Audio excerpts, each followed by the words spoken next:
Next one ನಾವು ನೋಡ್ಬೇಕಾಗಿರೋದು climate.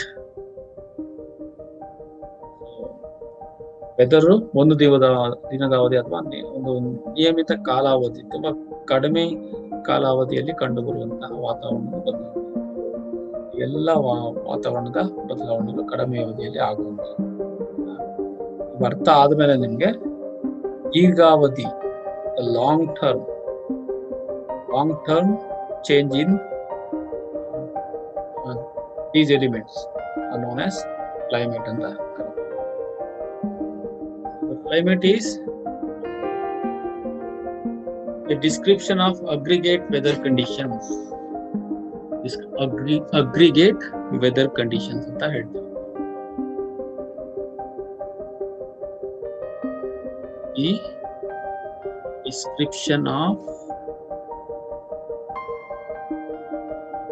aggregate weather conditions. Okay, so ಹವಾಮಾನದ ಒಟ್ಟು ಮೊತ್ತವನ್ನ ಕೂಡಿಸ್ಬಿಟ್ಟು ನಾವು ವಾಯುಗುಣ ಅಂತ ಕರಿತೀವಿ. Climate describes an area's average weather. Average weather, ಒಂದು ಪ್ರದೇಶದ ಸರಾಸರಿ ಹವಾಮಾನದ ಒಂದು ಲಕ್ಷಣಗಳನ್ನು ನಾವು ವಾಯುಗುಣ ಅಂತ ಕರೀತೀವಿ. Is just an averaging of the long term weather conditions. So the World Meteorological Organization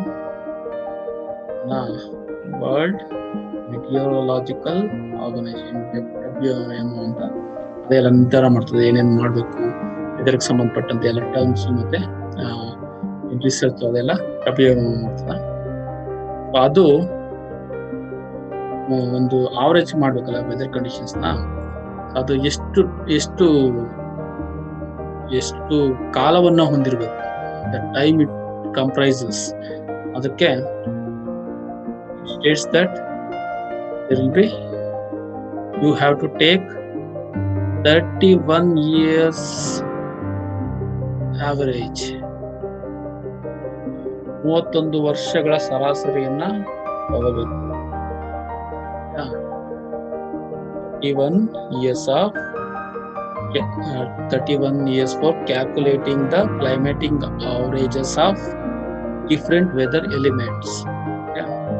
so ಹೆಂಗಪ್ಪ ಅಂತಂದ್ರೆ ಡಿಫ್ರೆಂಟ್ ವೆದರ್ ಎಲಿಮೆಂಟ್ಸ್ ಅಂತಂದ್ರೆ ಏನೇನು,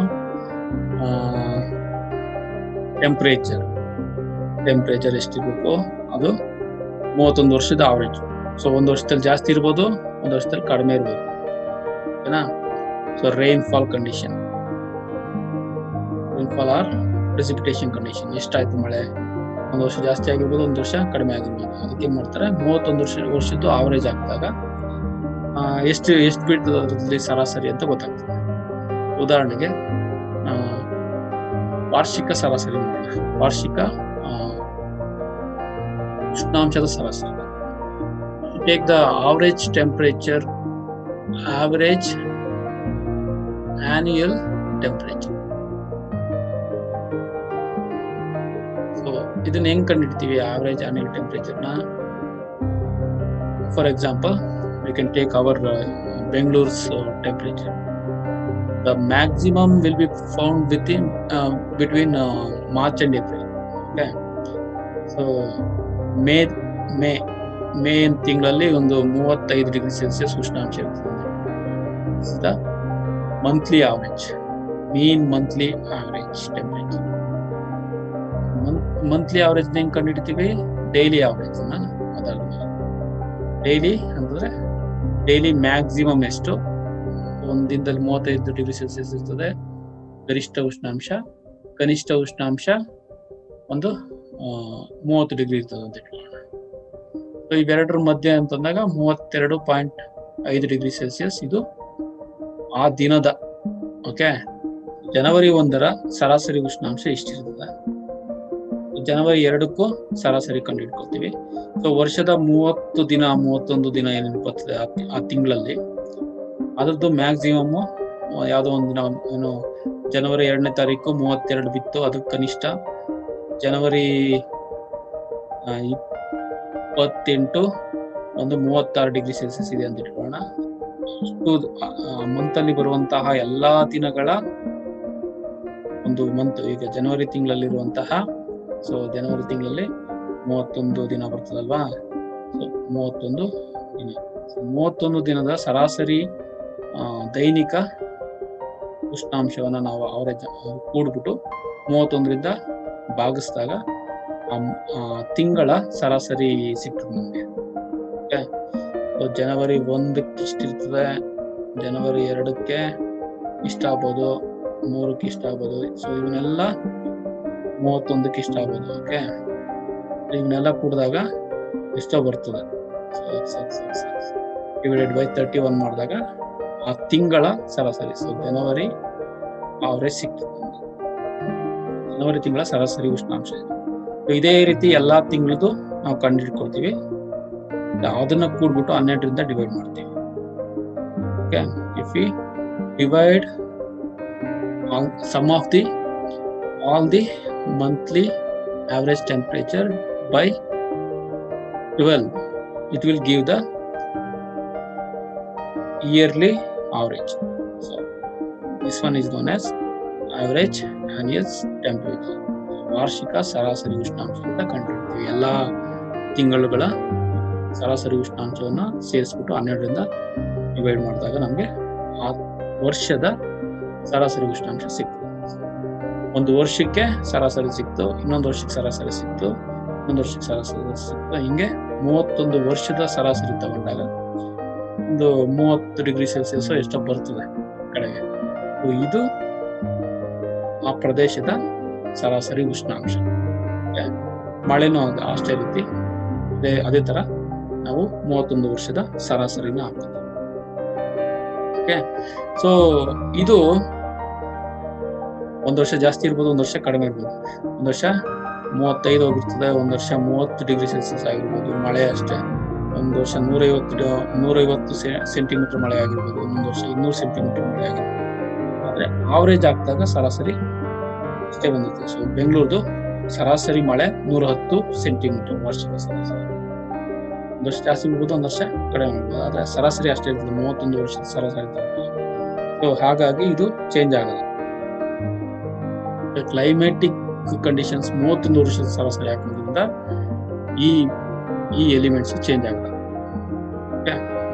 ಸೊ ಹಾಗಾಗಿ ನಾವು ಕ್ಲೈಮ್ಯಾಟಿಕ್ ಗೆ ನಾವು 31 ವರ್ಷದ ಸರಾಸರಿನ ತಗೊಳ್ತೀವಿ. We take 31 years weather condition average to calculate the climate of a region.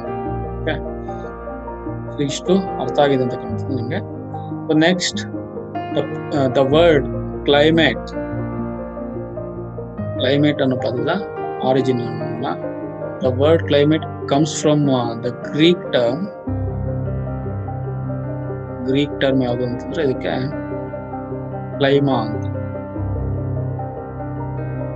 So ಇಂಗ್ಲಿಷಿನ climate ಅನ್ನೋ ಪದ ಗ್ರೀಕ್ ನ ಕ್ಲೈಮಾ ಅನ್ನೋ ಪದದಿಂದ ಬಂದಿದೆ. ಕ್ಲೈಮಾ ಅಂತಂದ್ರೆ ಇನ್ಕ್ಲಿನೇಷನ್ ಅಂತ, ಇನ್ಕ್ಲಿನೇಷನ್ ಆರ್ ಸ್ಲೋಪ್ ಅಂತ,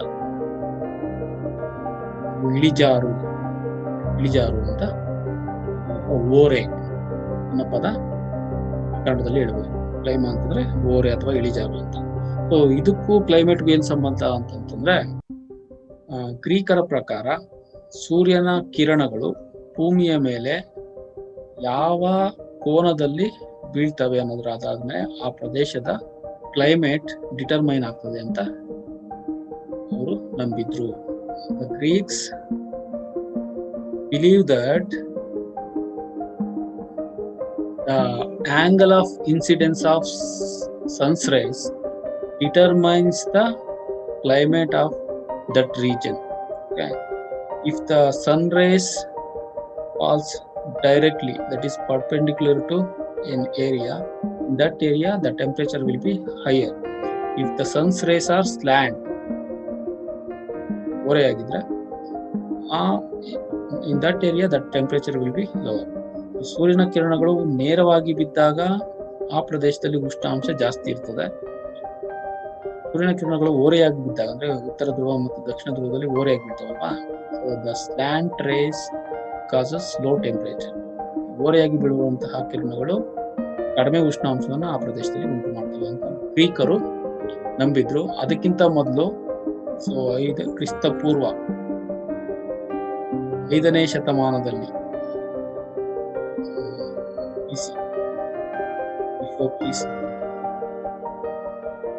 the 5th century BC, Armenides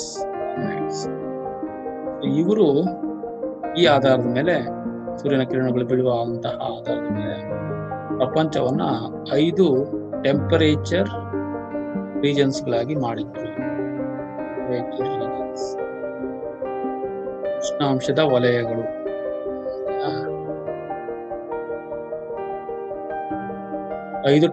ಉಷ್ಣಾಂಶದ ವಲಯಗಳು ಯಾವುವು ಅಂತಂದ್ರೆ, ಒಂದು ಟಾರಿಡ್ ಝೋನ್,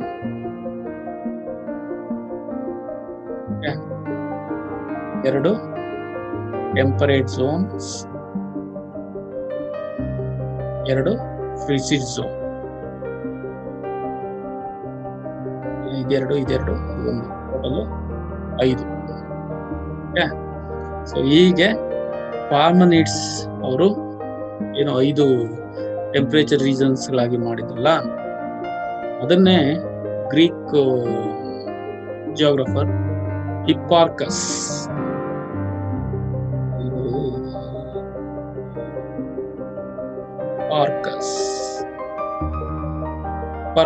ಇದೇ ಆಧಾರದ ಮೇಲೆ ಮತ್ತೆ ಅದನ್ನ 5 ಭಾಗ ಮಾಡ್ತಾನೆ.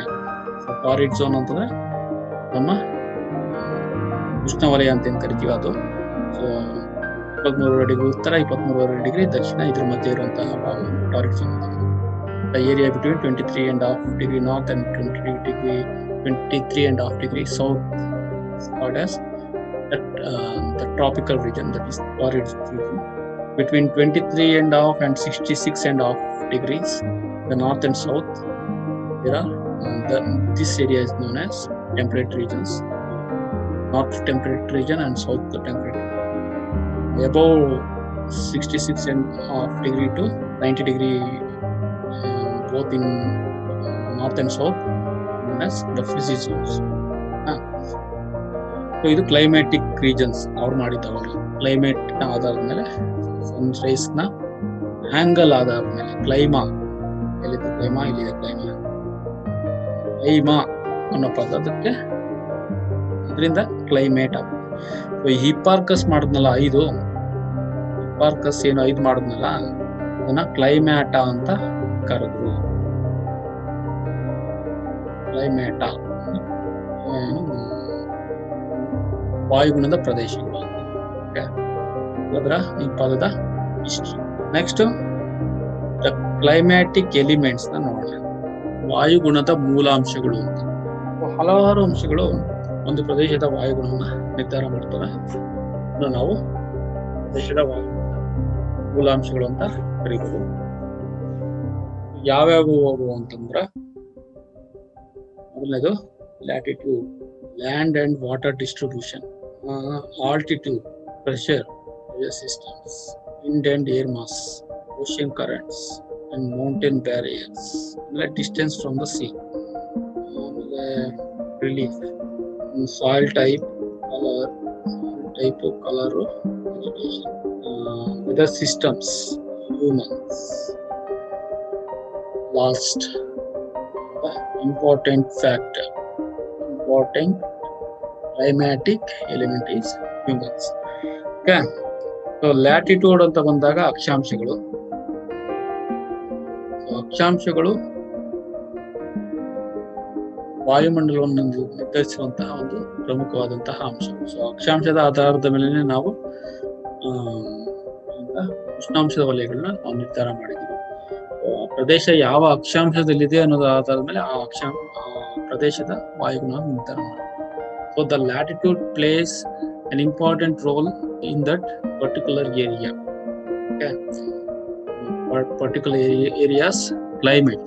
The location of that area determines the weather it has. Okay.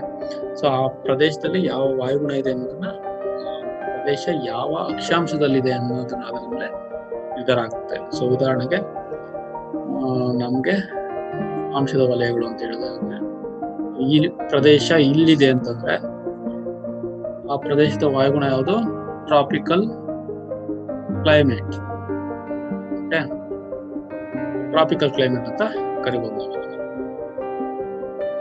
Tropical climate. ಇಲ್ಲಿದ್ರೆ ಟೆಂಪರೇಟ್ ಕ್ಲೈಮೇಟ್ ಅಂತ ಹೇಳ್ಬೋದು. 23.5 ಡಿಗ್ರಿ ಉತ್ತರ ಮತ್ತು 23.5 ಡಿಗ್ರಿ ದಕ್ಷಿಣದಲ್ಲಿದ್ರೆ areas climate will be tropical climate, ಉಷ್ಣವಲಯದ ವಾಯುಗುಣ ಅಂತ ಕರೀತೀವಿ. 66.5 ಡಿಗ್ರಿಯಿಂದ 23.5 ಡಿಗ್ರಿ ಮಧ್ಯದಲ್ಲಿದ್ರೆ ಅದನ್ನು ಸಮಶೀತೋಷ್ಣ ವಲಯದ ವಾಯುಗುಣ ಅಂತ ಕರೀತೀವಿ. ಈಗ ಇಂಗ್ಲೆಂಡು, ಫ್ರಾನ್ಸು, ಈ ತರದ ಯುರೋಪಿಯನ್ ರಾಷ್ಟ್ರಗಳೇನಿದಾವೆ ಅವೆಲ್ಲ ಟೆಂಪರೇಟ್ ಕ್ಲೈಮೇಟ್ ಅನ್ನು ಹೊಂದಿದೆ. ಯಾಕಂದ್ರೆ ಅವು ಟೆಂಪರೇಟ್ ಅಕ್ಷಾಂಶಗಳ ಮೇಲೆ ಇದಾವೆ. ಮಿಡ್ ಲ್ಯಾಟಿಟ್ಯೂಡ್ಸ್ ಅಂತಾನು ಕರೀತಾರೆ, ಮಧ್ಯ ಅಕ್ಷಾಂಶಗಳು. Those areas climate will be classified as temperate climates. So ಅಕ್ಷಾಂಶಗಳು they play major role in determining the climatic conditions, because all the elements dependent on the temperature. So the receiving of the temperature is determined by the location of the latitudes. Okay, so these latitudes is the lower latitudes. Lower latitude ಅಂತಾನು ಸಹ ಕರಿತೀವಿ. ಅದನ್ನ tropical ಏರಿಯಾದಲ್ಲಿ ಇರುವಂತಹ ಅಕ್ಷಾಂಶಗಳು ಅಥವಾ ಪ್ರದೇಶವನ್ನ lower latitudes ಅಂತ ಕರಿತೀವಿ. ಕೆಳ ಅಕ್ಷಾಂಶಗಳು ಅಂತ. ಈ ಕೆಳ ಅಕ್ಷಾಂಶಗಳಲ್ಲಿ ಸೂರ್ಯನ ಕಿರಣಗಳು ಯಾವ್ದಾರ ಒಂದು ಕಾಲದಲ್ಲಿ ನೇರವಾಗಿ ಬಿದ್ದೇ ಬಿಡ್ತವೆ. ಅದಕ್ಕೋಸ್ಕರ ಅಲ್ಲಿ ಉಷ್ಣಾಂಶ ಯಾವಾಗಲೂ ಜಾಸ್ತಿ ಇರ್ತದೆ. ಟೆಂಪರೇಟ್ ಅಲ್ಲಿ R known as middle latitudes. ಇಲ್ಲಿ ಚಳಿಗಾಲದಲ್ಲಿ ಜಾಸ್ತಿ ಚಳಿ ಇರ್ತದೆ, ಸೂರ್ಯನ ಕಿರಣಗಳು ಅಲ್ಲಿ ಓರೆಯಾಗಿ ಬೀಳ್ತವೆ. ಬೇಸಿಗೆ ಕಾಲದಲ್ಲಿ ಅಲ್ಲೊಂದು ಸ್ವಲ್ಪ ನೇರವಾಗಿ ಬೀಳ್ತವೆ. ಅದಕ್ಕೋಸ್ಕರ ನೇರವಾಗಿ ಬೀಳಲ್ಲ ಯಾವುದೇ ಕಾರಣಕ್ಕೂ.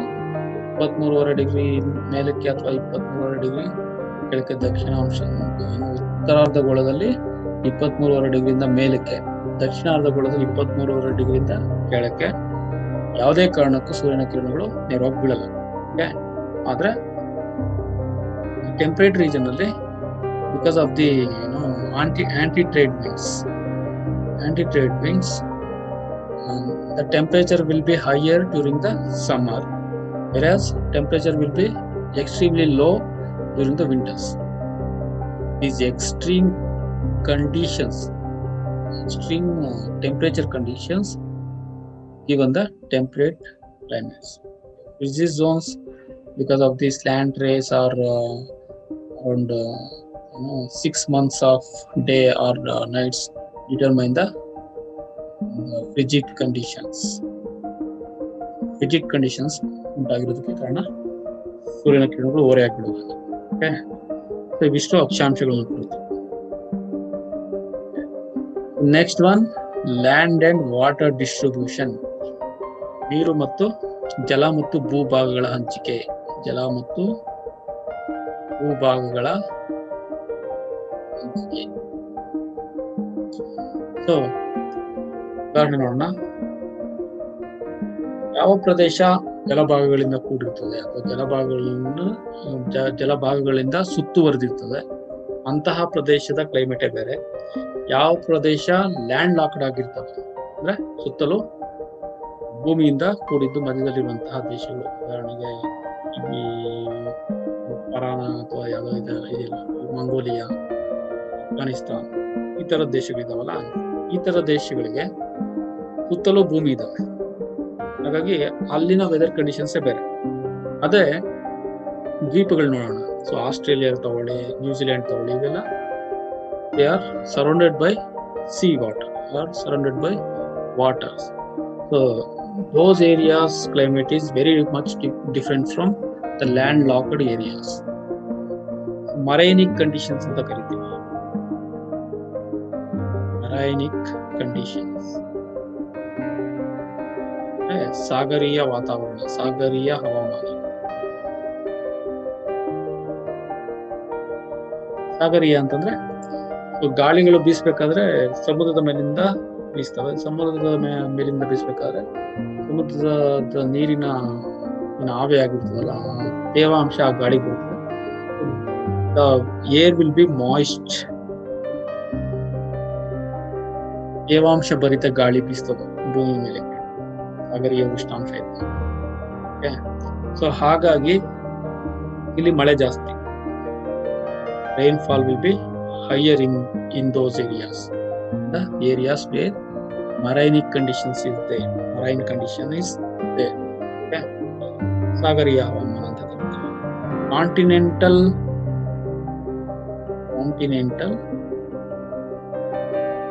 climate is exactly opposite to marine condition. Okay.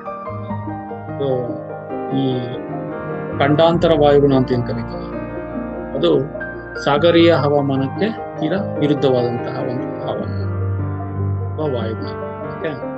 So ಖಂಡಾಂತರ ವಾಯುಗುಣದಲ್ಲಿ ಏನಾಗ್ತದೆ, ಅಲ್ಲಿ ಬರುವಂತಹ ಏನು ಗಾಳಿ ಏನಿದೆ ಅದು ಭೂಮಿ ಮೇಲಿಂದ ಬೀಸ್ಕೊಳ್ತದೆ. ಹಾಗಾಗಿ ಅದು ಶುಷ್ಕ ಗಾಳಿಯಾಗಿರ್ತದೆ. The winds which was received by the continental areas receive the moistureless winds. That is why the rainfall will be lesser in those areas. Okay. So the climate is known as the continental climate. So ಉದಾಹರಣೆಗೆ ನಮ್ಮ ಭಾರತವನ್ನು ತಗೊಳ್ಳೋಣ. ಭಾರತದ ದಕ್ಷಿಣ ಭಾಗ ಸುತ್ತಲೂ 3 ಸಾಗರಗಳಿಂದ ಅಥವಾ 3 ಜಲಭಾಗಗಳಿಂದ ಕೂಡಿದೆ. 3 ಕಡೆನೂ ನೀರಿದೆ, ಒಂದ್ ಕಡೆ ಭೂಮಿ ಇದೆ. ಈ 3 ಕಡೆ ನೀರಿರೋದು ನಮ್ಮ ದೇಶದ ವಾಯುಗುಣದ ಮೇಲೆ ಪ್ರಮುಖವಾದಂತಹ ಪರಿಣಾಮವನ್ನ ಬೀರಿದೆ. If you take the example of India, we have 3 water bodies in 3 corners of our country. These water bodies are very much influence our country's weather. Monsoon ಮಾರುತಗಳೆಲ್ಲ ಬೀಸ್ತವೆ, ಎಲ್ಲ ಬೀಸ್ಬೇಕಾದ್ರೆ ಸಮುದ್ರದ ಮೇಲಿಂದ ಬೀಸ್ತವೆ. ಹಾಗಾಗಿ ನಮ್ಮ ಭಾರತಕ್ಕೆ ಮಳೆ ಬರೋದು ಆ ಜಲಭಾಗಗಳಿಂದ. ಭೂಮಿ ಮೇಲಿಂದ ಬೀಸಿದ್ರೆ ನಾವು ಮಾನ್ಸೂನ್ ಮಳೆನ ಪಡಿಲಿಕ್ಕೆ ಸಾಧ್ಯ ಆಗ್ತದೆ. ನೆಕ್ಸ್ಟ್ ಎಲಿಮೆಂಟ್ಸ್ ಈಸ್ ಆಲ್ಟಿಟ್ಯೂಡ್, ಎತ್ತರ. ಯಾವುದೇ ಪ್ರದೇಶ ಸಮುದ್ರ ಮಟ್ಟದಿಂದ ಅದು ಹೊಂದಿರುವಂತಹ ಎತ್ತರವೂ ಸಹ ಆ ಪ್ರದೇಶದ ವಾಯುಗುಣವನ್ನ ನಿರ್ಧಾರ ಮಾಡ್ತದೆ. ಸಮುದ್ರದ ಮಟ್ಟ ಪ್ರಪಂಚದ ಎಲ್ಲ ಕಡೆ ಒಂದೇ ಆಗಿರ್ತದೆ. ಮೀನ್ ಸಿ ಲೆವೆಲ್ ಅಂತ ಕರೀತಾರೆ, MSL, ಮೀನ್ ಸಿ ಲೆವೆಲ್, ಸರಾಸರಿ ಸಮುದ್ರ ಮಟ್ಟ. ಪ್ರಪಂಚದ ಎಲ್ಲ ಕಡೆ ಇದರ ಹತ್ರ 0 meters. ಸೊ ಇಲ್ಲಿಂದ ನಾವು ಎತ್ತರವನ್ನ ಅಳಿತೀವಿ.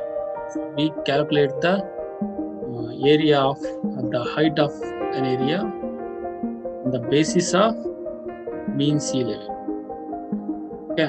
So for example, our Bangalore has around 900 meters above sea level. ಸಮುದ್ರ ಮಟ್ಟದಿಂದ ನಮ್ಮ ಬೆಂಗಳೂರು ಸುಮಾರು 910 ಮೀಟರ್ 900 ಮೀಟರ್ ಹತ್ರ ಇದೆ. So Delhi, Bangalore, Delhi is around 200 meters above sea level. Okay, 100 metre ಹತ್ರ ಪ್ಲೇನ್ ಅಲ್ಲಿ ಇರೋದ್ರಿಂದ. Kolkata is around 30 meters above sea level. Chennai around 10 meters, ಸಮುದ್ರಕ್ಕೆ ಹತ್ತಿರದಲ್ಲಿರೋದ್ರಿಂದ. ಸೊ ಮೌಂಟ್ ಎವರೆಸ್ಟ್ ಎಷ್ಟಿದೆ, 8,840. ಸಮುದ್ರ ಮಟ್ಟದಿಂದ ಲೆಕ್ಕ ಹಾಕೋದು, ಬೇಸಿಂದ ಅಲ್ಲ. ಈಗ ನಾವು ಸಾವಂದುರ್ಗ ಬೆಟ್ಟದ ಹತ್ರ ನಿಂತಾಗ ಸಾವಂದುರ್ಗದ ಎತ್ತರವನ್ನ ನೀವು ಕೆಳಭಾಗದಲ್ಲಿ ನಿಂತಿರ್ತೀರ, ಅಲ್ಲಿಂದ ಅಳಿಯಲ್ಲ. ಸೊ ನೀವು ನಿಂತಿರೋ ಭಾಗನೂ ಸಹ ಸಮುದ್ರ ಮಟ್ಟದಿಂದ ಎತ್ತರದಲ್ಲಿ ಇದೆ. ಅಲ್ಲಿಗೆ ಎಷ್ಟು ಎತ್ತರ ಇದೆ ಅಂತ ನೋಡ್ಕೊಂಡು ಅಲ್ಲಿಂದ ಮೇಲಕ್ಕೆ ಸಾವಂದುರ್ಗ ಬೆಟ್ಟ ಎಷ್ಟು ಎತ್ತರ ಇದೆ ಅಳದಾಗ ಅರೌಂಡ್ 1,200 ಮೀಟರ್ ಬರ್ತದೆ. ಇದು ಸಮುದ್ರ ಮಟ್ಟದಿಂದ ಇರುವಂತ ಸಾವಂದುರ್ಗ ಬೆಟ್ಟದ ಬುಡದಲ್ಲಿ ನೀವು ನಿಂತಾಗ ಅದರ ಹತ್ರ ಒಂದು 900 ಮೀಟರ್ ಇರುತ್ತೆ. ಅಲ್ಲಿಂದ ಮೇಲಕ್ಕೆ ಅದು 300 ಮೀಟರ್ ಎತ್ತರ, ಟೋಟಲ್ ಆಗಿ 1200 ಮೀಟರ್ ಅದು. ಎತ್ತರ ಆ ಪ್ರದೇಶದ ಒಂದು ಪ್ರದೇಶದ ವಾಯುಗುಣವನ್ನು ನಿರ್ಧಾರ ಮಾಡ್ತದೆ. ಹೇಗೆ ನಿರ್ಧಾರ ಮಾಡ್ತದೆ? ಎತ್ತರಕ್ಕೆ ಹೋದಂತೆ ಉಷ್ಣಾಂಶ ಏನಾಗ್ತದೆ? ಕಡಿಮೆ ಆಗ್ತದೆ. The height of that area determines the climatic condition it has. So how ಅಂತಂದ್ರೆ we go above the surface, the temperature decreases. Temperature ಕಡಿಮೆ, and the pressure also decreases. Temperature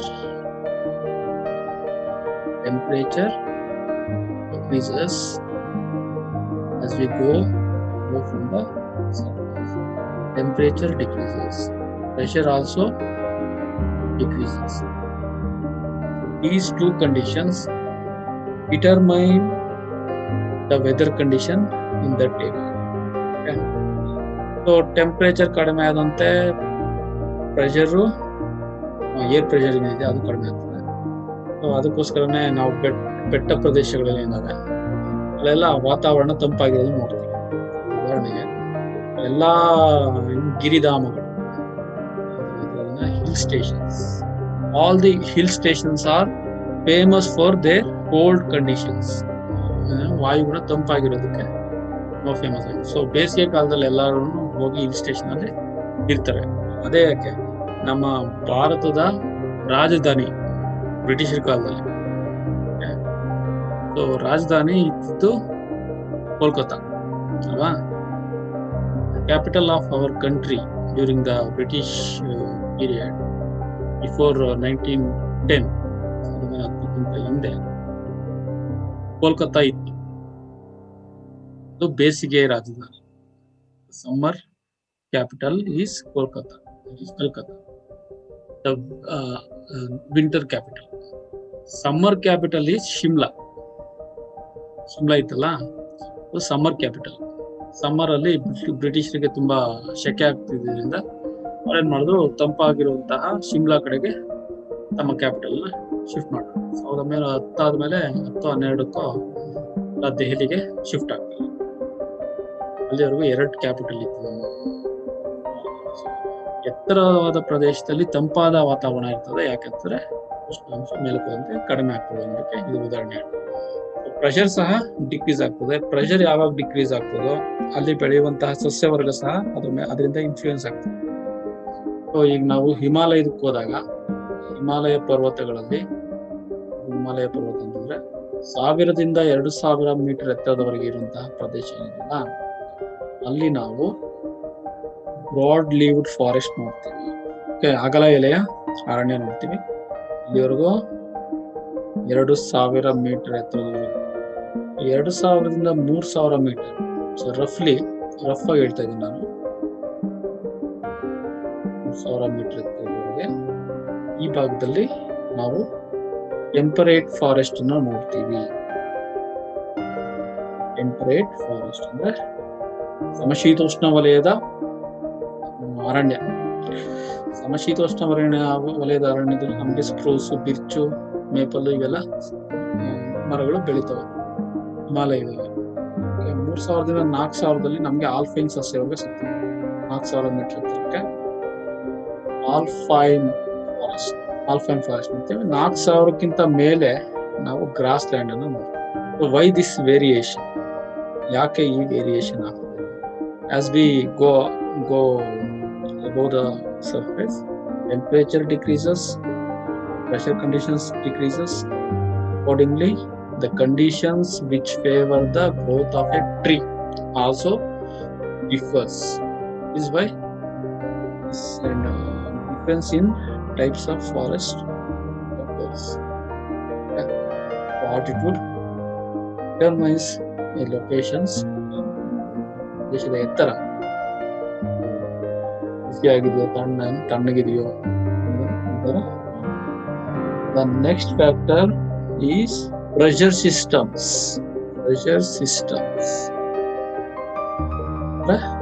ಒತ್ತಡ ವ್ಯವಸ್ಥೆ. ಒತ್ತಡ ಅಂತ ಬಂದಾಗ ಎರಡು ಮುಖ್ಯವಾದಂತಹ ಒತ್ತಡ ಪ್ರದೇಶಗಳನ್ನ ನಾವು ನೋಡ್ತೀವಿ. ಅಧಿಕ ಒತ್ತಡ ಪ್ರದೇಶ, ಕಡಿಮೆ ಒತ್ತಡ ಪ್ರದೇಶ. As we look into the pressure systems, we have two types of pressure systems present in our earth. Is the high pressure system and the low pressure system. Okay. So high pressure ಅಂತಂದ್ರೆ ಮೇಲಿಂದ ಗಾಳಿ ಕೆಳಗಡೆ ಇಳಿತಾ ಇದೆ ಅಂತ. That causes the increase, metric increase ಅಂತ. Pressure is measured with the barometer, instrument known as barometer. Pressure ಅನ್ನ ಯಾವ್ದ್ರಿಂದ ಅಳಿತೀವಿ ನಾವು? Barometer ಅಲ್ಲಿ ಅಳಿತೀವಿ. ಬಾರೋಮೀಟರ್ ಅಂದ್ರೆ ಕನ್ನಡದಲ್ಲಿ ಏನಂತ ಕರಿತೀವಿ? ವಾಯುಭಾರ ಮಾಪಕ ಸರ್. ವಾಯುಭಾರ ಮಾಪಕ ಅಂತ. Barometer is instrument. Isobar is the unit by which the pressure of isobar ಮುಖಾಂತರ ಅಳಿತೀವಿ. When the isometric increase happens, that is known as the high pressure zone. Isometric units decreases, that is known as the low pressure zone. ಗಾಳಿ ಎದುರಾದಾಗ ಕಡಿಮೆ ಒತ್ತಡ ಆಗ್ತದೆ, ಗಾಳಿ ಜಾಸ್ತಿ ಆದಾಗ ಅಧಿಕ ಒತ್ತಡ, ಗಾಳಿಯ ಭಾರ ಜಾಸ್ತಿ ಆದಾಗ. ಮೇಲಿಂದ ಕೆಳಗಡೆ ಇಳಿದಾಗ ಅಧಿಕ ಒತ್ತಡ, ಕೆಳಗಡೆಯಿಂದ ಮೇಲಕ್ಕೆ ಹೋದಾಗ ಕಡಿಮೆ ಒತ್ತಡ.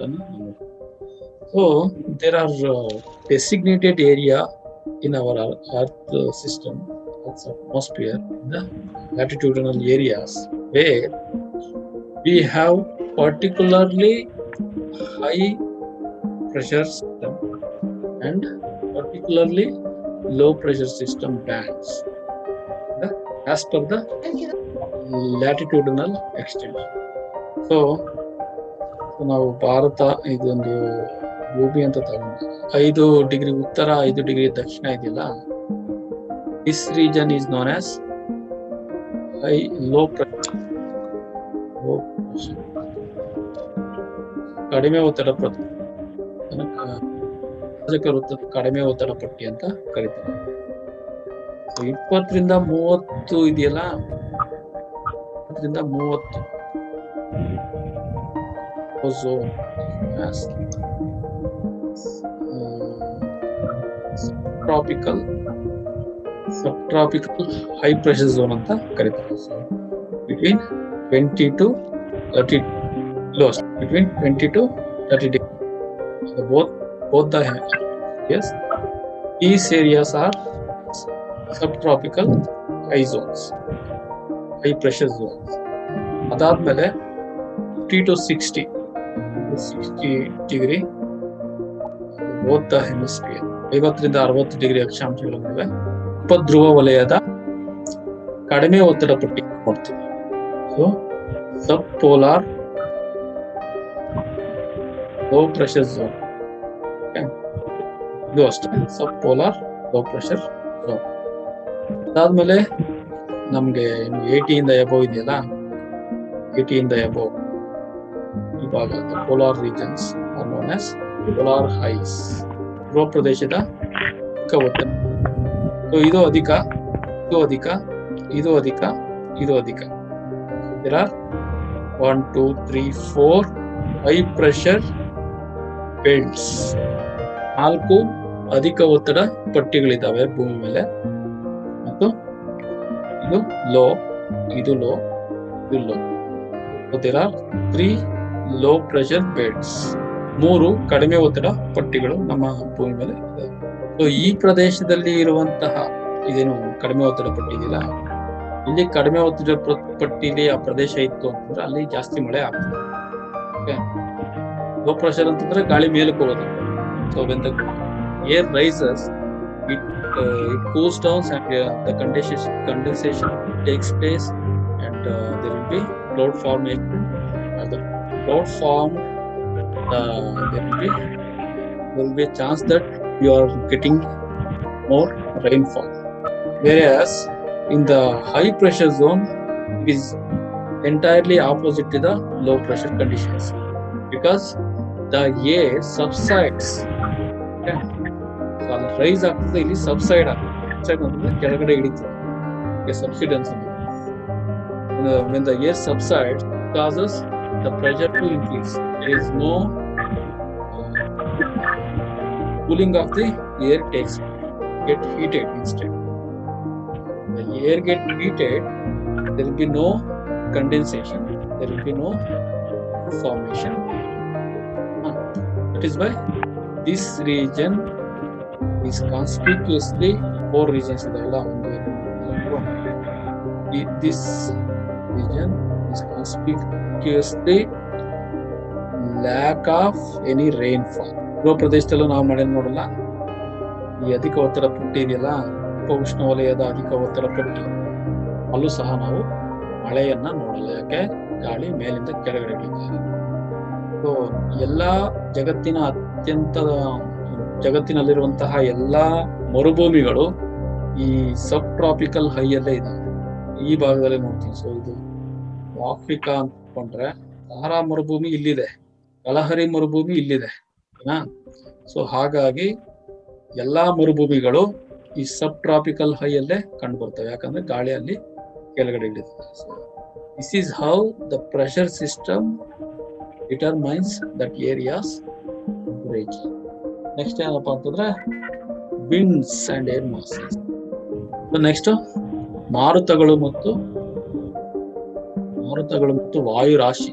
ಪ್ರದೇಶದಲ್ಲಿ ಬೀಸುವಂತಹ ಮಾರುತಗಳು ಮತ್ತು ಅಲ್ಲಿರುವಂತಹ ವಾಯು ರಾಶಿ, ಅದು ಸಹ ಆ ಪ್ರದೇಶದ ವಾಯುಗುಣದ ಮೇಲೆ ಪ್ರಮುಖವಾದಂತಹ ಪರಿಣಾಮವನ್ನು ಬೀರ್ತದೆ. ಸೊ ಮಾರುತಗಳು ಯಾವಾಗಲೂ ಎಲ್ಲಿಂದ ಅಂತ ಹೇಳಿದ್ರೆ ಅಧಿಕ ಒತ್ತಡ ಪಟ್ಟಿಯಿಂದ ಕಡಿಮೆ ಒತ್ತಡ ಪ್ರದೇಶಕ್ಕೆ ಚಲಿಸ್ತದೆ. ಅಧಿಕ ಒತ್ತಡ ಪಟ್ಟಿಲಿ ಏನಾಗ್ತದೆ, ಗಾಳಿ ಮೇಲಿಂದ ಕೆಳಗಡೆ ಇಳಿತದಲ್ಲ. ಸೊ ಇಳಿದಾಗ ಇಲ್ಲಿ ಒತ್ತಡ ಜಾಸ್ತಿ ಆಗ್ತದೆ. ಲೋ ಪ್ರೆಷರ್ ಝೋನ್ ಅಲ್ಲಿ ಗಾಳಿ ಮೇಲಕ್ಕೆ ಹೋಗ್ತಾ ಇರ್ತದೆ. ಸೊ ಇಲ್ಲಿ ಭೂಮಿ ಇದ್ರೆ ನಮ್ಗೆ ಭೂಮಿ ಅಂತ ಗಾಳಿ ಕೆಳಗಡೆ ಬಂದಿದ್ದು ಹೋಗ್ಬೇಕು.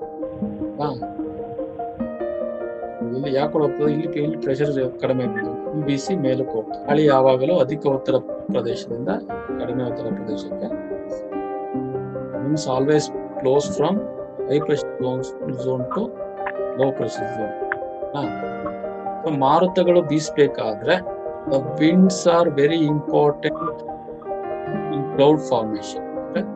The surface on which this wind blows, ಯಾವ ಮೇಲ್ಮೈ ಮೇಲೆ ಮಾರುತಗಳು ಬೀಸ್ತಾ ಇದಾವೆ ಅನ್ನೋದು ತುಂಬಾ ಇಂಪಾರ್ಟೆಂಟ್. ಸೊ ಇದು ನೀರು ಅಂತ ಇಟ್ಕೊಳ್ಳೋಣ. ಗಾಳಿ ಈ ಕಡೆಯಿಂದ ಬೀಸ್ತಾ ಇದೆ, ಇಲ್ಲಿ ನಾವು ನೀರು ಆವಿ ಆಗೋದನ್ನು ವಾಟರ್ ವೇಪರ್ ಎವಾಪೊರೇಷನ್. ಸೊ ಇಲ್ಲಿ ನೀರಿನ ಮೇಲೆ ಎವಾಪೊರೇಟ್ ಆಗ್ತಾ ಇರ್ತದಲ್ಲ, ಇದೆಲ್ಲ ಗಾಳಿಗೆ ಬರ್ತದೆ. This air is known as the moisture. ತೇವಾಂಶ ಭರಿತ ಗಾಳಿ ಇದು. ಸಮುದ್ರದ ಮೇಲಿಂದ ಬೀಸುವಂತಹ ಗಾಳಿ ಅಥವಾ ನೀರಿನ ಮೇಲೆ ಗಾಳಿ, ಅದು ತೇವಾಂಶ ಭರಿತ ಗಾಳಿ. The wind which blows above the water body is having the water evaporated from that water body. That air is known as the moisture. So when the moisture laden from above the water body to the land areas, ಭೂಮಿ ಕಡೆ ಬಂದಾಗ ನಾವು ಮಳೆ ಮೋಡ ನಿರ್ಮಾಣ ಆಗ್ತದೆ, ಮೋಡದಿಂದ ಮಳೆ ಆಗ್ತದೆ.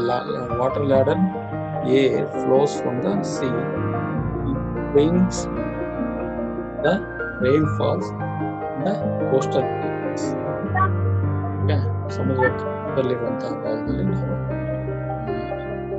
ಮಾಯ್ಸ್ಟ್ ಏರ್ ಇಂದ ಹೆಚ್ಚು ಮಳೆನ, ಅದೇ ನಾವು ವಿರುದ್ಧ ಇದ್ದಾಗ, ಇದು ಭೂಪ್ರದೇಶ, ಇದು ಭೂಪ್ರದೇಶದಿಂದ ಭೂಪ್ರದೇಶಕ್ಕೆ ಗಾಳಿ ಬೀಸಿದಾಗ ಇಲ್ಲಿ ಏರ್ ಇರಲ್ಲ ನಮ್ಗೆ. This wind is known as dry wind, ಶುಷ್ಕ ಗಾಳಿ. ಇದರಲ್ಲಿ ಯಾವುದೇ ಮಾಯಿಶ್ಚರ್ ಕಂಟೆಂಟ್ ಇರಲ್ಲ, ಹಾಗಾಗಿ ಇಲ್ಲಿ ನಮ್ಗೆ ಮಳೆ ಆಗಲ್ಲ. No rainfall. ಅರ್ಥ ಆಯ್ತಾ? ಸೊ ಮಾರುತ ಪ್ರದೇಶದ ಮೇಲೆ ಮಳೆ ಆಗ್ತದೋ ಇಲ್ವೋ, ಆ ಪ್ರದೇಶ ತಂಪಾಗಿರ್ತದೋ ಬಿಸಿಯಾಗಿರ್ತದೋ ಅದನ್ನ ನಿರ್ಧಾರ ಮಾಡ್ತಾರೆ. ಸೊ ಈಗ ಮರುಭೂಮಿ ಕಡೆಯಿಂದ, ಮರುಭೂಮಿ ಅಂತ ಇಟ್ಕೊಂಡಿದ್ದು, ಮರುಭೂಮಿ ಕಡೆಯಿಂದ ಈ ಗಾಳಿ ಬೀಸ್ತಾ ಇದೆ ಅಂತಂದ್ರೆ ಗಾಳಿ ಬಿಸಿಯಾಗಿರ್ತದೆ. ಈ ಪ್ರದೇಶ ಪೋಲಾರ್ ರೀಜನ್ ಅಂತ ಇಟ್ಕೊಂಡ್ರೆ ಇಲ್ಲಿಂದ ಬೀಸುವಂತಹ ಗಾಳಿ ಏನಾಗಿರ್ತದೆ, ತಂಪಾದ ಗಾಳಿ ಆಗಿರ್ತದೆ.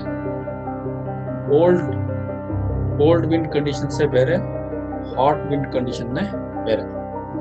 So hot wind may comprises dust within it are the moisture within it.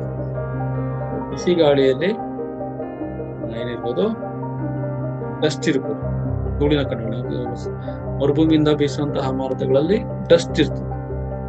So ಅದು ಡಸ್ಟ್ ಸ್ಟಾರ್ಮ್ಗಳನ್ನ ತರ್ತದೆ. Dust storm. ಸೊ ದುಬೈಯಲ್ಲಿ ಅಲ್ಲ ಆವಾಗ ಡಸ್ಟ್ ಸ್ಟಾರ್ಮ್ ಬರೋದು ನೋಡ್ತೀವಿ. ಇಡೀ ಮಳೆ ತರನೇ ಡಸ್ಟ್ ಏನೋ ಬೀಸ್ಕೊಂಡ್ ಬರ್ತದೆ ದೊಡ್ಡದಾಗಿ, ಡಸ್ಟ್ ಸ್ಟಾರ್ಮ್ ಅಂತ ಕರೀತಾರೆ. Because the air is carrying the dust from the desert area. Air also carries this moist water laden moisture within it, causes rainfall from the hot places. From the cold places, the wind which flows from the cold places are very dry. ಅದರಲ್ಲಿ ತೇವಾಂಶ ಇರಲ್ಲ, ಹಾಗಾಗಿ ಮಳೆ ತರಲ್ಲ. ಮನುಷ್ಯನ ಚಟುವಟಿಕೆಗಳ ಮೇಲೆ, ಅವನ ಆರೋಗ್ಯದ ಮೇಲೆ ತುಂಬಾ ಪರಿಣಾಮವನ್ನ ಬೀಳ್ತದೆ. ಕೋಲ್ಡ್ ವೇವ್ ಅಂತ ಕರಿತೀವಿ. ತಂಪಾದ ಅಲೆ. ಉತ್ತರ ಭಾರತದಲ್ಲಿ ಚಳಿಗಾಲದಲ್ಲಿ ತಂಪಾದ ಅಲೆ ಬೀಸ್ತದೆ. ಕೋಲ್ಡ್ ವೇವ್ ಬಂದಾಗ ಸುಮಾರು ಜನ ಸಾಯ್ತಾರೆ. ತುಂಬಾ ಉಷ್ಣಾಂಶ ಇದಕ್ಕಿದಂತೆ ಕಡಿಮೆ ಆಗುತ್ತದೆ. Cold and dry areas, cold air, cold areas. Air masses ಅಂತ ಇನ್ನೊಂದು ಪದ ಇದೆ. Air mass is an important concept in our climatology. So air mass ಅಂದ್ರೆ ಇದೊಂದು ಪ್ರದೇಶ ಅಂತ ಇಟ್ಕೊಂಡ್ರೆ, ಈ ಪ್ರದೇಶದಲ್ಲಿ ಉಷ್ಣಾಂಶಕ್ಕೆ ತಕ್ಕಂತೆ ಈ ಸೂರ್ಯನ ಕಿರಣ ಜಾಸ್ತಿ ಬೀಳ್ತಾ ಇದೆ ಅಂತಂದ್ರೆ ಇರುವಂತಹ ಗಾಳಿಯೆಲ್ಲ ಏನಾಗಿರ್ತದೆ, ಬಿಸಿಯಾಗಿರ್ತದೆ. ಈ ಪ್ರದೇಶ ಒಂದು 1000 ಕಿಲೋಮೀಟರ್ ಅಗಲ ಇರ್ಬೋದು. ಆ ಪ್ರದೇಶದಲ್ಲಿ ಸೂರ್ಯನ ಕಿರಣಗಳು ಹೆಚ್ಚಾಗಿ ಬೀಳೋದ್ರಿಂದ ಈ ಪ್ರದೇಶದ ಉಷ್ಣಾಂಶ ಎಲ್ಲ ಒಂದೇ ರೀತಿಯಾಗಿರ್ತದೆ, ಸುಮಾರು ಒಂದು 20 ಡಿಗ್ರಿ ಸೆಲ್ಸಿಯಸ್. ಇದನ್ನ ವಾಯು ರಾಶಿ ಅಂತ ಕರೀತಾರೆ, hot air mass. So throughout this region the temperature will remain the same. So homogeneous condition ಅಂತ ಕರೀತಾರೆ. ಏಕರೂಪ ಲಕ್ಷಣಗಳು. ಇಡೀ ಇದರಲ್ಲಿ ಒಂದೇ ರೀತಿಯ ಉಷ್ಣಾಂಶ ಇರ್ತದೆ, ಒಂದೇ ರೀತಿಯ ಪ್ರೆಷರ್ ಇರ್ತದೆ. ಇದ್ರ ಪಕ್ಕದಲ್ಲಿರುವಂತಹ ಏರಿಯಾ ಏನಿದೆಯಲ್ಲ, this is the cold air mass. ತಂಪಾದ ವಾಯು ರಾಶಿ, ಇದು ಬಿಸಿಯಾದ ವಾಯು ರಾಶಿ. ಇವೆರಡರ ಮಧ್ಯೆ ಇರುವಂತಹ ಬಾರ್ಡರ್ ಏರಿಯಾನ ಫ್ರಂಟ್ ಅಂತ ಕರೀತಾರೆ. ಫ್ರಂಟ್ಸ್ ಇವು ಸಹ ಪ್ರದೇಶದ ವಾಯು ರಾಶಿ ಮೇಲೆ, ವಾಯುಗುಣದ ಮೇಲೆ ಪ್ರಭಾವವನ್ನ ಬೀರ್ತವೆ. ಏರ್ ಮಾಸಸ್ ಆಯ್ತು. ಈಗ ಓಷನ್ ಕರೆಂಟ್ಸ್ ನ ನೋಡೋಣ. ಸಾಗರ ಪ್ರವಾಹಗಳು ಸಹ ಒಂದು ಪ್ರದೇಶದ ವಾಯುಗುಣವನ್ನು ನಿರ್ಧಾರ ಮಾಡುವಲ್ಲಿ ಪ್ರಮುಖವಾದಂತಹ. ಇಷ್ಟು ಏನ್ ಹೇಳ್ತಾ ಇದೀನಲ್ಲ, ಇವೆಲ್ಲವೂ ಸಹ ವಾಯುಗುಣವನ್ನು ನಿರ್ಧರಿಸುವ ಅಂಶಗಳಿಗೂ ಆಗ್ತದೆ, ವಾಯುಗುಣದ ಮೂಲಾಂಶಗಳಿಗೂ ಇದೇ ಬರೀಬೇಕು.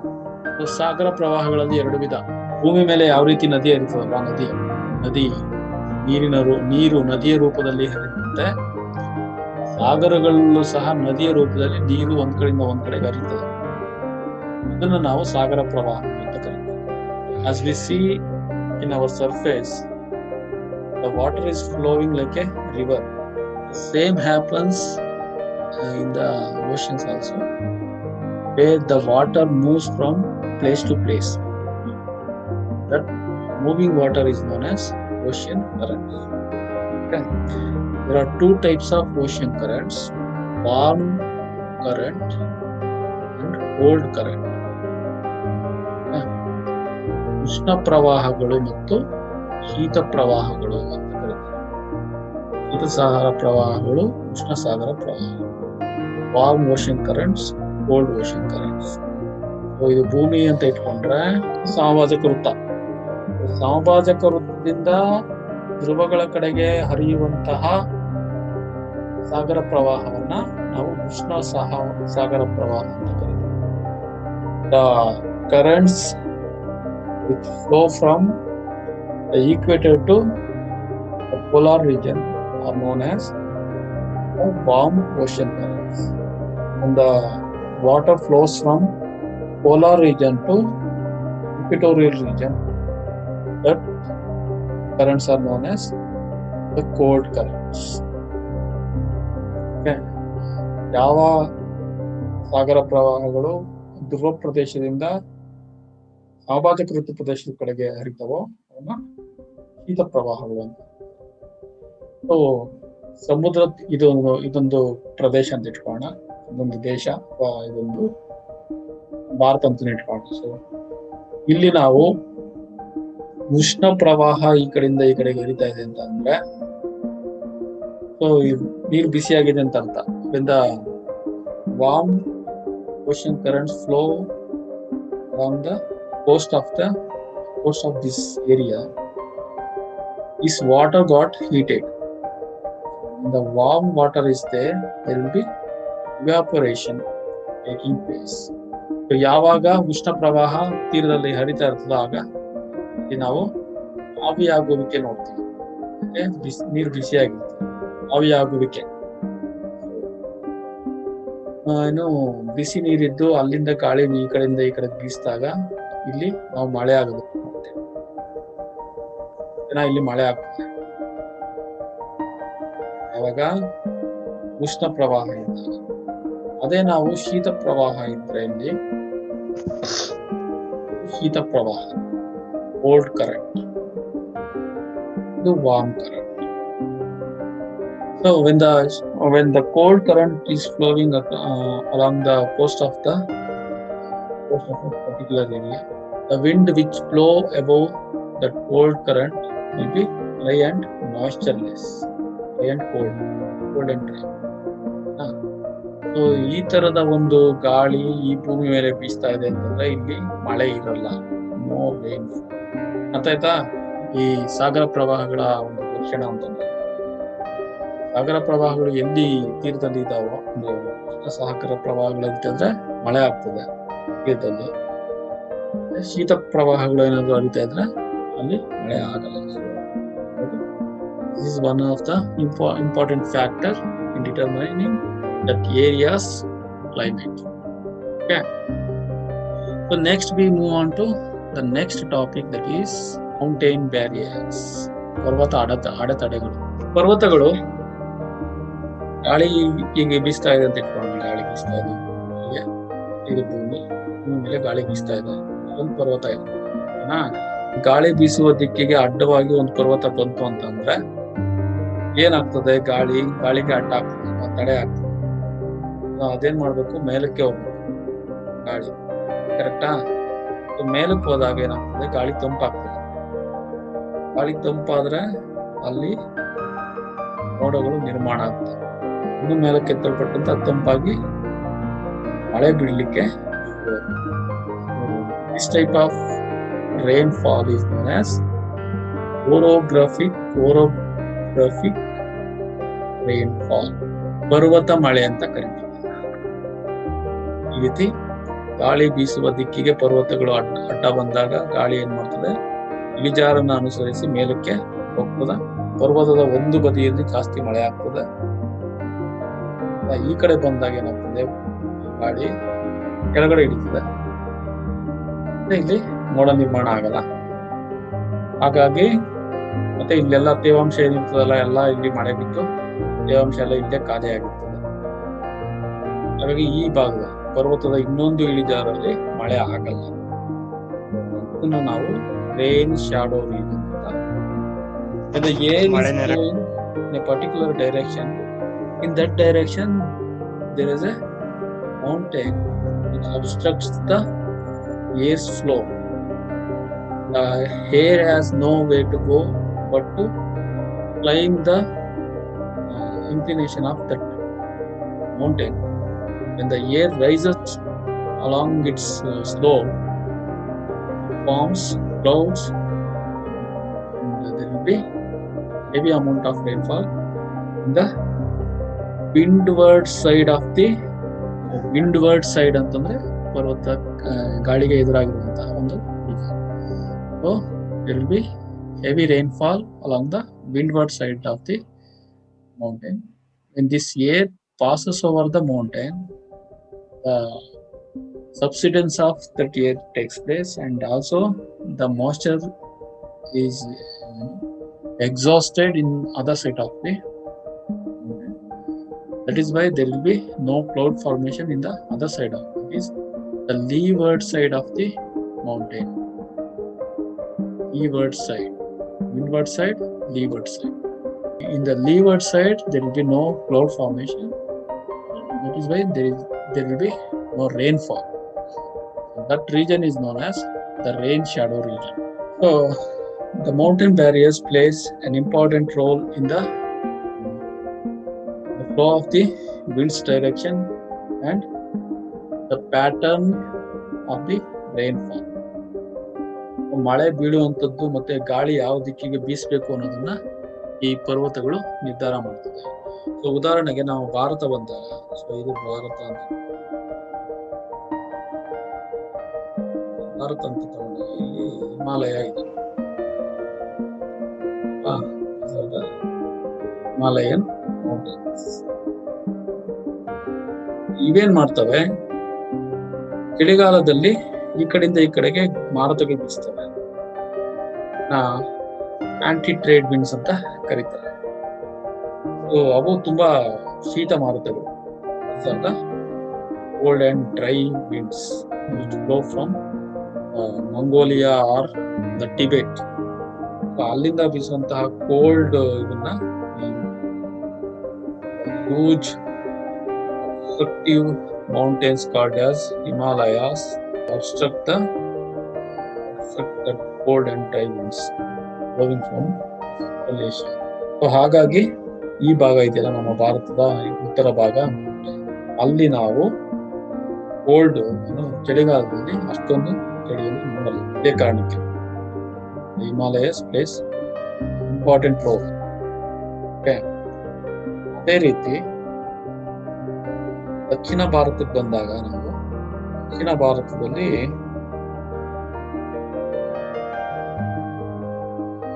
ಇಲ್ಲಿ ನಮಗೆ ಪಶ್ಚಿಮ ಘಟ್ಟಗಳಿದಾವೆ. These are the Western Ghats. They are located along the western coast of southern India. So when the southwest monsoon winds blow, these Ghats, these mountains obstruct these winds. That is why the western part of Western Ghats gets huge amount of rainfall. ಪಶ್ಚಿಮ ಘಟ್ಟದ ಪಶ್ಚಿಮ ಇಳಿಜಾರಲ್ಲಿ ನಾವು ಅಧಿಕ ಮಳೆಯನ್ನ ಯಾಕೆ ನೋಡ್ತೀವಿ? So ಈಗ ಆಗುಂಬೆ ಈ ಪ್ರದೇಶಗಳಲ್ಲೆಲ್ಲ ಜಾಸ್ತಿ ಮಳೆ ಆಗೋದಕ್ಕೆ ಕಾರಣ ಏನಪ್ಪಾ ಅಂತಂದ್ರೆ ಈ ಸಾಗರ ಮಾರುತಗಳೇನಿದೆ, ಮಾಸ್ಟರ್ ಲ್ಯಾಂಡ್ ವಿಂಡ್ಸ್, ತೇವಾಂಶ ಭರಿತ ಗಾಳಿಯನ್ನ ಈ ಪಶ್ಚಿಮ ಘಟ್ಟಗಳು ತಡಿತವೆ. ಹಾಗಾಗಿ ಈ ಭಾಗದಲ್ಲಿ ಮಳೆ ಆಗ್ತದೆ.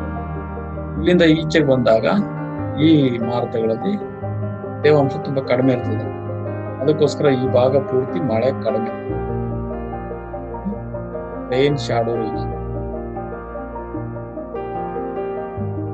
ಸೊ ನಮ್ ಬಳ್ಳಾರಿ ತಗೊಳ್ಳಿ, ಆಂಧ್ರದಲ್ಲಿ ರಾಯಲಸೀಮಾ ಭಾಗ, ತೆಲಂಗಾಣ ಭಾಗ, ವಿದರ್ಭ ರೀಜನ್ ಆಫ್ ಮಹಾರಾಷ್ಟ್ರ, ಅಲ್ಲೂ ಸಹ rainfall is very less because of Western Ghats. So this is how the mountain barriers affect a place climatic condition. Next, distance from the sea. ಸಮುದ್ರದಿಂದ ಇರುವ ದೂರ. ಸೊ ಸಮುದ್ರದಿಂದ ಹೆಚ್ಚಿನ ದೂರದಲ್ಲಿದೆ. ಸೊ ಇದು ಸಮುದ್ರ ಅಂತ ಭೂಮಿ. ಸಮುದ್ರದ ಹತ್ತಿರದಲ್ಲಿರುವಂತಹ ಭಾಗ ಹೆಚ್ಚಿನ ಇದು ಮಳೆಯನ್ನ ಪಡಿತದೆ. ಈ ಭಾಗ ಸಮುದ್ರದಿಂದ ಬೀಸುವಂತಹ ತೇವಾಂಶ ಭರಿತ ಗಾಳಿ ಏನಿದೆ ಈ ಭಾಗದಲ್ಲಿ ಮಳೆ. Marine condition. ಸಾಗರೀಯ ಹವಾಮಾನ ಅಂತ ಕರೀತಾರೆ. ಸಮುದ್ರ ತೀರದಲ್ಲಿ ನಾವು ನೋಡ್ಬೇಕಾದ್ರೆ ಸಮುದ್ರ ತೀರದಲ್ಲಿ ನಿಂತ್ಕೊಂಡ್ರೆ ಏನು ತಂಪಾದ ಗಾಳಿ ಬೀಸ್ತಾ ಇರ್ತದಲ್ವಾ, ಹಾಗಾಗಿ ಈ ಭಾಗ ಈ ರೀತಿಯ ಸಾಗರೀಯ ಹವಾಮಾನವನ್ನು ಹೊಂದಿರ್ತದೆ. ಹೆಚ್ಚು ಮಳೆ ಆಗ್ತಾ ಇರ್ತದೆ ಯಾವಾಗ. ಅದೇ ನೀವು ಸಮುದ್ರ ತೀರದಿಂದ ದೂರದಲ್ಲಿರುವಂತಹ ಭಾಗ, ಈ ಭಾಗ ಅಂತ ಈ ಭಾಗಕ್ಕೆ ಬರೋಷ್ಟರಲ್ಲಿ ಅಲ್ಲಿರುವಂತಹ ತೇವಾಂಶ ಎಲ್ಲ ಖಾಲಿ ಆಗಿರ್ತದೆ. ಹಾಗಾಗಿ dry wind are blowing, place is far away from the coast. Coast ಇಂದ ತುಂಬಾ ದೂರದಲ್ಲಿದ್ದಾಗ ಮಳೆಯ ಪ್ರಮಾಣ ತುಂಬಾ ಕಡಿಮೆ. This type of condition is known as the continental climate, marine climate. ಇಲ್ಲಿ ಸಮುದ್ರ ತೀರದ ಹತ್ತಿರದಲ್ಲಿದ್ರೆ ಮರೈನ್ ಕ್ಲೈಮೇಟ್ ಅಂತ ಕರೀತಾರೆ. ಸಮುದ್ರ ತೀರದಿಂದ ದೂರದಲ್ಲಿದ್ರೆ ಅದನ್ನ ಕಾಂಟಿನೆಂಟಲ್ ಕ್ಲೈಮೇಟ್, ಕನ್ನಡದಲ್ಲಿ ಎಂತ ಕರೀತಾರೆ, ಒಳನಾಡು ವಾಯುಗುಣ. ಒಳನಾಡು ಹವಾಮಾನ ವಾಯುಗುಣ. ಕಾಂಟಿನೆಂಟಲ್ ಕ್ಲೈಮೇಟ್ ಅಲ್ಲಿ ಅಷ್ಟೊಂದು ಮಳೆ ಆಗಲ್ಲ, ಯಾಕಂದ್ರೆ ಸಮುದ್ರದಿಂದ ತುಂಬಾ ದೂರ ಇರ್ತದೆ. ಮತ್ತೆ temperature is very extreme. Temperature condition ನೋಡಿ, temperature are very extreme condition. ಅಂದ್ರೆ ಚಳಿಗಾಲದಲ್ಲಿ ತುಂಬಾ ಚಳಿ ಇರ್ತದೆ, ಬೇಸಿಗೆ ಕಾಲದಲ್ಲಿ ತುಂಬಾ ಸೆಕೆ ಇರ್ತದೆ. The continental type of climate having a temperature of extreme nature. During the winter, that area experiences very cold conditions. During the summer, the area experiences very hot conditions. For example, the Delhi. So Delhi has, during the winter, because of its continental climate, very far away from the oceans. So Delhi has winter temperature of around -10 degrees Celsius. Okay. ಚಳಿಗಾಲದಲ್ಲಿ ದೆಹಲಿಯಲ್ಲಿ ಸುಮಾರು -10 degree Celsius ತುಂಬಾ ಚಳಿ. During the summer, the temperature reaches up to 40 degrees Celsius. ಬೇಸಿಗೆ ಕಾಲದಲ್ಲಿ ಇದರ ಉಷ್ಣಾಂಶ ಸುಮಾರು 40 ಡಿಗ್ರಿ ಸೆಲ್ಸಿಯಸ್ ವರೆಗೂ ಹೋಗ್ತದೆ. ದ ಟೆಂಪರೇಚರ್ ರೇಂಜ್, ಸೊ ಉಷ್ಣಾಂಶದ ವ್ಯತ್ಯಾಸ ನೋಡಿದಾಗ 50 ಡಿಗ್ರಿ ಸೆಲ್ಸಿಯಸ್ ಆಗ್ತದೆ. ವಿಂಟರ್ ಅಲ್ಲಿ temperature range is nothing but the difference between the maximum temperature and the minimum temperature. ಉಷ್ಣಾಂಶದ ವ್ಯತ್ಯಾಸ ಅಂತಂದ್ರೆ ಅಧಿಕ ಉಷ್ಣಾಂಶ ಮತ್ತು ಗರಿಷ್ಠ ಉಷ್ಣಾಂಶ ಮತ್ತು ಕನಿಷ್ಠ ಉಷ್ಣಾಂಶದ ನಡುವೆ ಇರುವಂತಹ ವ್ಯತ್ಯಾಸವನ್ನ ಉಷ್ಣಾಂಶದ ವ್ಯತ್ಯಾಸ ಅಂತ ಕರೀತೀವಿ. ಸೊ ವಿಂಟರ್ ಅಲ್ಲಿ -10 ಡಿಗ್ರಿ ಸೆಲ್ಸಿಯಸ್, ಸಮ್ಮರ್ ಗೆ +40 degree Celsius. Temperature range will be 50 degrees Celsius. Whereas, take the example of Chennai, which has marine condition, oceanic condition. The temperature of Chennai during the summer will be 32 degrees Celsius. Summer ಅಲ್ಲಿ ಚೆನ್ನೈನ temperature ಉಷ್ಣಾಂಶ 32 degree Celsius. ಅದೇ winter ಬಂದಾಗ during the winter the temperature will be 29 degree Celsius. The temperature range ಎಷ್ಟು ಇದ್ರದ್ದು ಉಷ್ಣಾಂಶದ ವ್ಯತ್ಯಾಸ 3 degree Celsius. ಬರೀ 3 degree Celsius ಅಷ್ಟೇ ವ್ಯತ್ಯಾಸ ಆಗ್ತದೆ ಒಂದು ಕಾಲದಿಂದ ಇನ್ನೊಂದು ಕಾಲಕ್ಕೆ. ಒಂದು ಋತುಮಾನದಿಂದ ಇನ್ನೊಂದು ಋತುಮಾನಕ್ಕೆ ಬರೀ 3 ಡಿಗ್ರಿ ಸೆಲ್ಸಿಯಸ್ ಅಷ್ಟೇ ಉಷ್ಣಾಂಶ ವ್ಯತ್ಯಾಸ. Throughout the year temperature and climatic conditions remain same throughout the year. ಪ್ರತಿ ವರ್ಷದ ಎಲ್ಲಾ ಕಾಲದಲ್ಲೂ ಒಂದೇ ರೀತಿಯ ಉಷ್ಣಾಂಶವನ್ನು ಚೆನ್ನೈ ಹೊಂದಿರ್ತದೆ. ಯಾಕೆ? ಅದು ಸಮುದ್ರಕ್ಕೆ ಹತ್ತಿರದಲ್ಲಿ. ಅದೇ ನಾವು ದೆಹಲಿಗೆ ಬಂದಾಗ ಇದು ಖಂಡಾಂತರ ವಾಯುಗುಣವನ್ನು ಹೊಂದಿರ್ತದೆ. ಒಳನಾಡು ವಾಯುಗುಣ ಅಥವಾ ಖಂಡಾಂತರ ವಾಯುಗುಣ. ಖಂಡಾಂತರ ವಾಯುಗುಣ ಆಗಿರೋದ್ರಿಂದ ಉಷ್ಣಾಂಶ ಮತ್ತೆ ಕ್ಲೈಮ್ಯಾಟಿಕ್ ಕಂಡೀಷನ್ ಏನು ವಾಯುಗುಣದ ಪರಿಸ್ಥಿತಿಗಳು ಬೇಸಿಗೆಯಿಂದ ಚಳಿಗಾಲಕ್ಕೆ ತುಂಬಾ ವ್ಯತ್ಯಾಸ ಆಗ್ತದೆ. ಇದೆ ನಾವು ಸಮುದ್ರದಿಂದ ಇರುವಂತಹ ದೂರ ಮಾಡುವಂತಹ next condition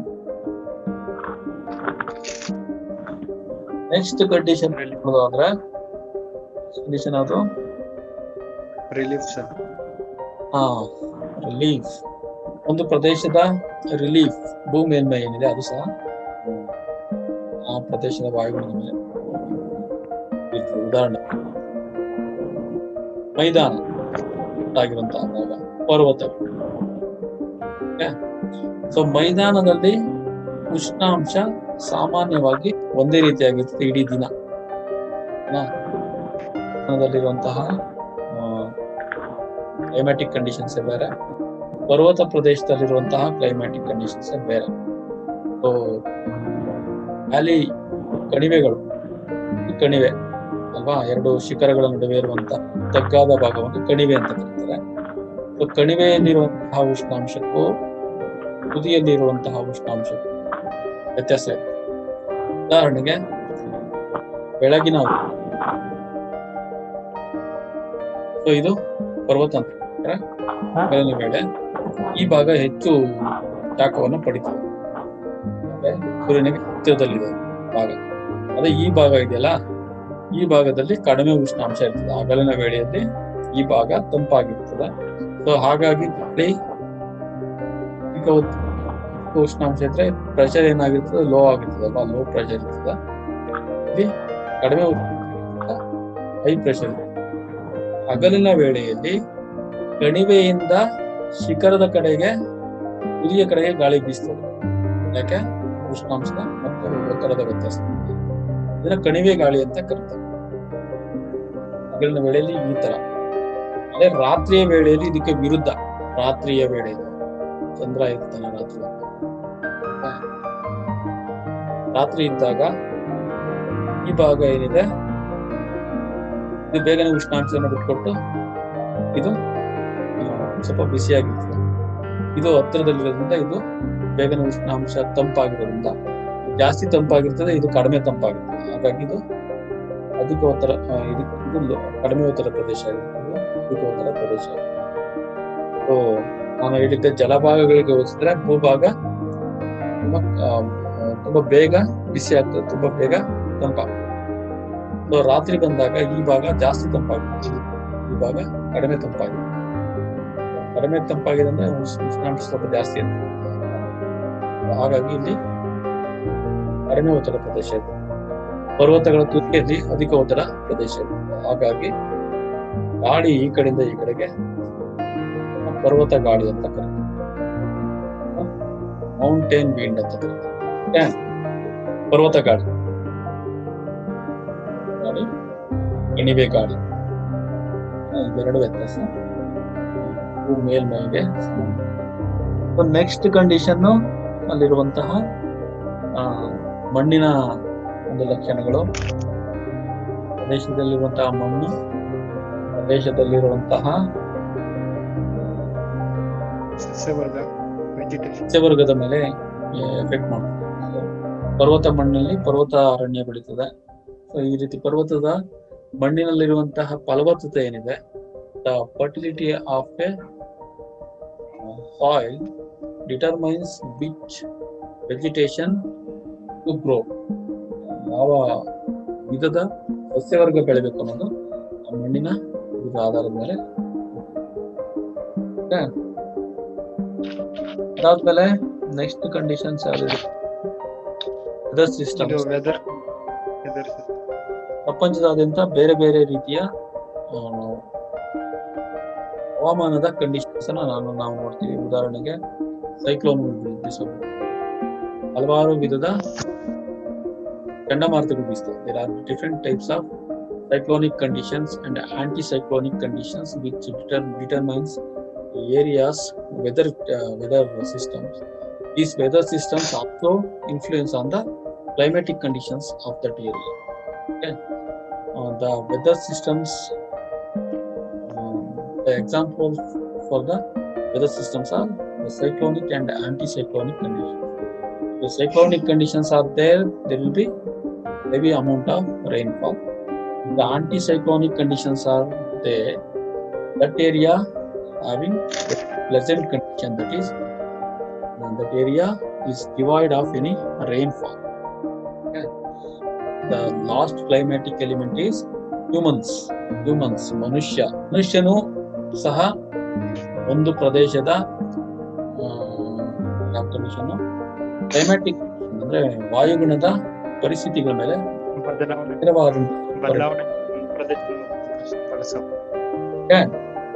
there are numerous activities. There are number of activities conducted by humans directly influence on the climatic condition of that area. So there are activities like tree cutting. So ಮರಗಳನ್ನ ಕಡಿಯೋದ್ರಿಂದ, ಮರಗಳು ಕಡಿದಂತೆ forest ಎಲ್ಲ ನಾಶ ಆಗೋದ್ರಿಂದ, ಅರಣ್ಯ ನಾಶ ಆಗೋದ್ರಿಂದ ಅಲ್ಲಿನ ವಾತಾವರಣ ಸಹ ಬದಲಾವಣೆ ಆಗ್ತದೆ. ತಂಪಾದಂತಹ ವಾತಾವರಣ ಹೋಗಿ ಬಿಸಿಯಾದಂತಹ ವಾತಾವರಣ ಆಗ್ತದೆ. ಹೆಚ್ಚು ಮಳೆ ಪಡೆಯುವಂತಹ ಪ್ರದೇಶ ಹೋಗಿ ಕಡಿಮೆ ಮಳೆ ಪಡೆಯುವಂತಹ ಪ್ರದೇಶ ಬದಲಾವಣೆ ಆಗ್ತದೆ. ಸೊ ಅದೇ ರೀತಿ ನಗರೀಕರಣ, ಮನುಷ್ಯನ ನಗರೀಕರಣವನ್ನು ಸಹ ಒಂದು. So building of cities and building of the buildings will definitely change that area's climatic condition. So ನಗರೀಕರಣ ಆದಂತೆ ಇನ್ಸುಲೇಷನ್ ಪ್ರಮಾಣ ಜಾಸ್ತಿ ಆಗುತ್ತೆ. ನಗರಗಳಲ್ಲೇನು ತುಂಬಾ ಕಾಂಕ್ರೀಟ್ ಮತ್ತೆ ಈ ಗಾಜು, concrete and the glass structure of that city will absorb more temperature than the adjoining areas. The area surrounded by the city. Okay. So ಉದಾಹರಣೆಗೆ this is the city ಅಂತ ಇಟ್ಕೊಂಡಿದ್ದು. The city area, the insolation will be higher. So the temperature of this area will be higher than the surrounding areas. ಸುತ್ತಲಿರುವಂತಹ ಪ್ರದೇಶಕ್ಕೆ ಹೋಲಿಸಿದ್ರೆ temperature ಈ ಭಾಗದಲ್ಲಿ ಜಾಸ್ತಿ ಬರುತ್ತೆ. So this is known as the urban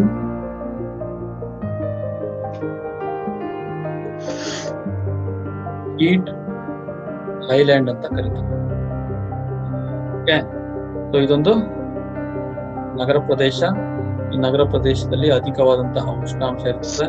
ಹಾಗಾಗಿ ಇರುವಂತಹ weather condition, climatic condition ಬೇರೆ, ಇರುವಂತಹ ಕ್ಲೈಮ್ಯಾಟಿಕ್ ಕಂಡೀಷನ್ ಬೇರೆ. ಸೊ ಹಾಗಾಗಿ ಮನುಷ್ಯನ ಹಲವಾರು ಚಟುವಟಿಕೆಗಳಿಂದಾಗಿ ಇಲ್ಲಿ ಹಲವಾರು ರೀತಿಯಲ್ಲಿ ನಾವು ಏನ್ ಮಾಡ್ತಾ ಇದೀವಿ, ವಾತಾವರಣವನ್ನ ಹಾಳು ಮಾಡ್ತಾ ಇದೀವಿ. ಪೊಲ್ಯೂಷನ್ ಇಂದಾಗಿ ಹಲವಾರು ರೀತಿಯಲ್ಲಿ ನಾವು ಪ್ರದೇಶದ ವಾಯುಗುಣವನ್ನು ಬದಲಾವಣೆ ಮಾಡ್ತೇವೆ. ಅದೇ ರೀತಿ ನಾವು ಗ್ಲೋಬಲ್ ವಾರ್ಮಿಂಗ್ ಸಹ